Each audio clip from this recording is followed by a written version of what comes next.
আসসালামু আলাইকুম ওরহমতুল্লাহ। ইন্নাল হামদুলিল্লাহ নাহমাদুহু ওয়া নুসাল্লি আলা রাসূলিল কারীম, আম্মা বাদ।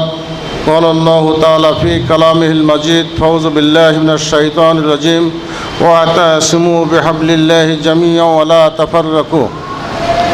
ওয়া ক্বালা আন-নাবিয়্যু সাল্লাল্লাহু আলাইহি ওয়াসাল্লাম আন হারিসিল আশআরী ক্বালা ক্বালা রাসূলুল্লাহ সাল্লাল্লাহু আলাইহি ওয়াসাল্লাম আমুরুকুম বিখামসিন বিল জামা ইলা আখিরিল হাদিস।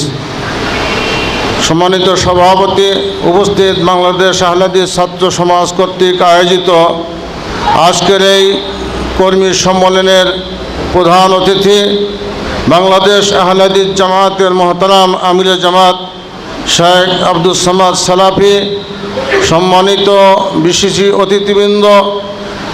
অতিথিবৃন্দ, বিভিন্ন আলোচক ও সম্মেলনে উপবিষ্ট সুপ্রিয় কর্মী ভাইরা, মহান রব্বুল আলমের দরবারে শুকরিয়া।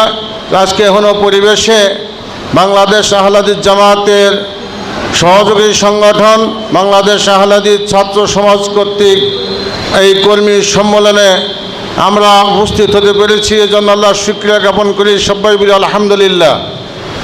সম্মানিত হাজিরিন, মহান রব্বুল আলমের ঘোষণা, তোমরা ঐক্যবদ্ধভাবে আল কোরআন ও সহিহ হাদিসকে আঁকড়ে ধরো, তোমরা বিচ্ছিন্ন হয়েও না।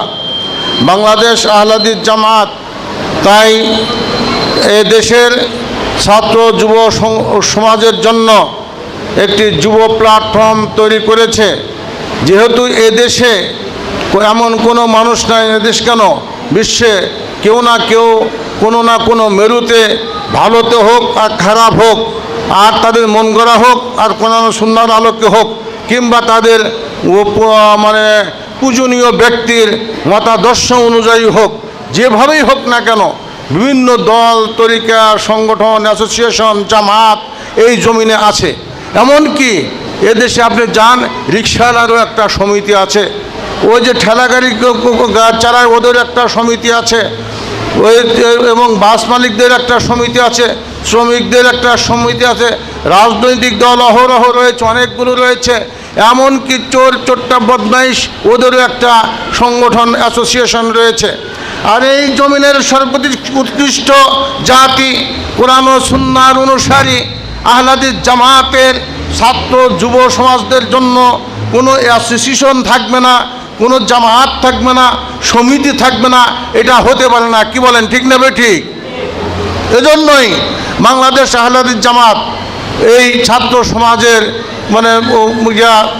দিয়েছে, আহ্বান করেছে, আসুন আমরা আমাদের যে সমস্ত ছাত্র যুবক ভাই রয়েছেন তাদেরকে নিয়ে ছাত্র যুবক সমাজের মাধ্যমে ছাত্র সমাজের অধীনে একটি সংগঠিত করি।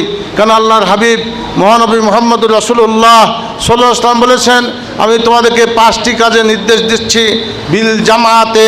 তার প্রথম নম্বর হচ্ছে জামাতবদ্ধ জীবনযাপন। সে যে শ্রেণী মানুষ হোক না কেন, আবাল বৃদ্ধ বনিতা সবার জন্য সংগঠিত জীবনযাপন থাকতে হবে।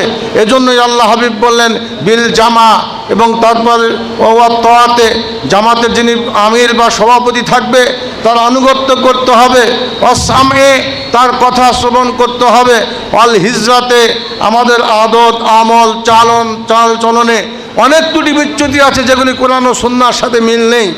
আমির যখন বলবে এটা ছেড়ে দাও, ওটা হিজরত করতে, ওর নামে পরিত্যাগ করা, অনিসলামিক আচার আচরণ কৃষ্টি কালচারকে পরিহার করে কোরআন ও সুন্নাহর আলোকে আপনার আমল তৈরি করার জন্য গঠন হওয়া, এটাকেই বলা হয় হিজরত।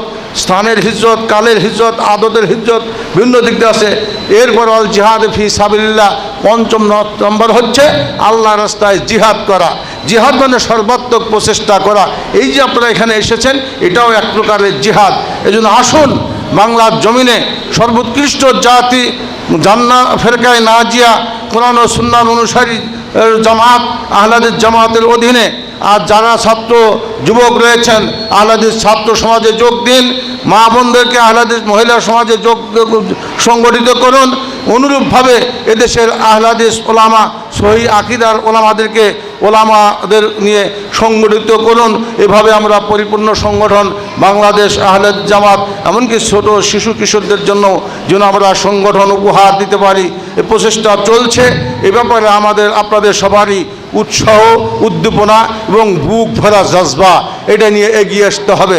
যদি আমরা এই প্রেরণা নিয়ে এগিয়ে আসি, ইনশাআল্লাহ অচিরে কয়ে বাংলার জমিনে সহি হাদিস ভিত্তিক, কোরআন ও সহি হাদিস ভিত্তিক নির্ভেজাল জামাত গঠিত হবে ইনশাআল্লাহ।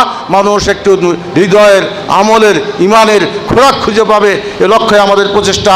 আল্লাহ আমাদের এই প্রচেষ্টাকে কবুল করুন। আমিন। ওয়া আখির দাওয়ানা আলহামদুলিল্লাহি রাব্বিল আলামিন। আসসালামু আলাইকুম ওয়া রাহমাতুল্লাহ।